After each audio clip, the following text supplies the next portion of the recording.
berdatangan ke lokasi untuk mengecek langsung seperti apa. Ya, gempa susulan mengguncang Sumatera Barat usai gempa. Menyaksikan headline news pukul 15 waktu kami. Gempa susulan pertama Dialami di Kabupaten. Menyaksikan headline news pukul 15 waktu Indonesia Barat.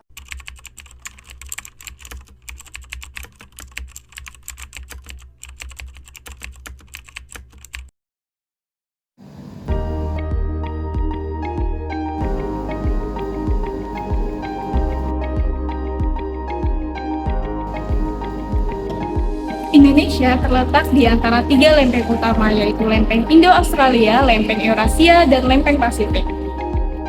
Selain itu, Indonesia dikelilingi oleh dua samudra, yaitu Samudra Hindia dan Samudra Pasifik yang terletak di kawasan lempeng tektonik, sehingga kawasan Indonesia menjadi rawan terhadap gempa bumi. Gempa bumi adalah peristiwa bergetarnya bumi secara tiba-tiba karena pelepasan energi yang ada di dalam bumi, sehingga menyebabkan patahan yang ada di kerak bumi. Gempa bumi secara pola mekanisme adalah salah satu bencana alam yang dalam siklus tertentu akan terus terulang kembali. Ketika akumulasi energi tabrakan maksimum berada pada suatu titik lapisan bumi sudah tak sanggup menahan tumpukan energi yang kemudian energi tersebut akhirnya akan dilepas dalam bentuk guncangan gempa bumi. Faktor penyebab gempa bumi antara lain 1. Pergeseran lempeng bumi, 2. Aktivitas vulkanik, 3. Reruntuhan, 4. Jatuhnya asteroid ke bumi, dan yang kelima, aktivitas manusia. Dampak gempa bumi terhadap lingkungan memiliki dampak yang signifikan, di antaranya kerusakan ekosistem, perubahan topografi, pencemaran lingkungan, ancaman tsunami, kerusakan habitat, serta perubahan hidrologis. Tidak hanya berdampak pada lingkungan, gempa bumi berdampak pada kondisi sosial dan budaya.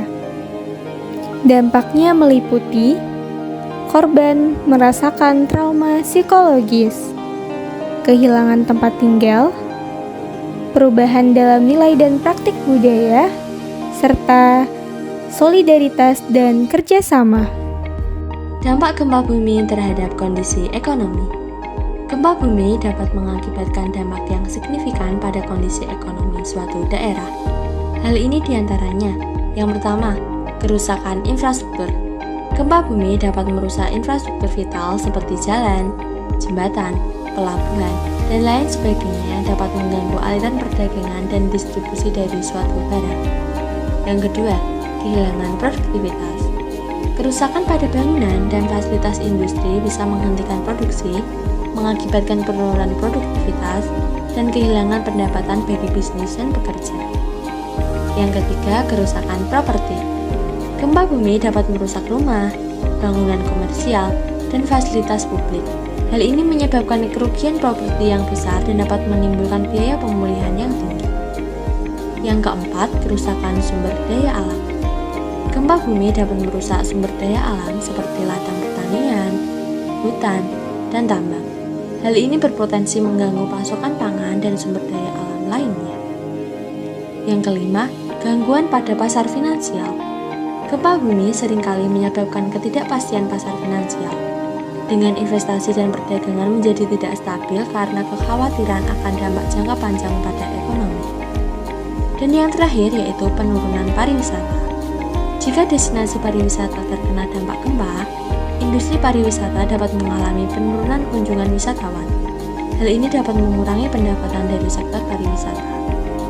Dengan begitu, strategi mitigasi dari bencana gempa bumi meliputi: yang pertama, pemetaan wilayah rawan bencana; yang kedua, pemantauan prediksi terjadinya bencana; yang ketiga, penyebaran informasi mengenai tanda-tanda bencana, pencegahan, dan penanganan apabila terjadinya bencana; yang keempat, sosialisasi, penyuluhan, atau pendidikan; dan yang terakhir yaitu penerapan mitigasi bencana gempa bumi di suatu daerah.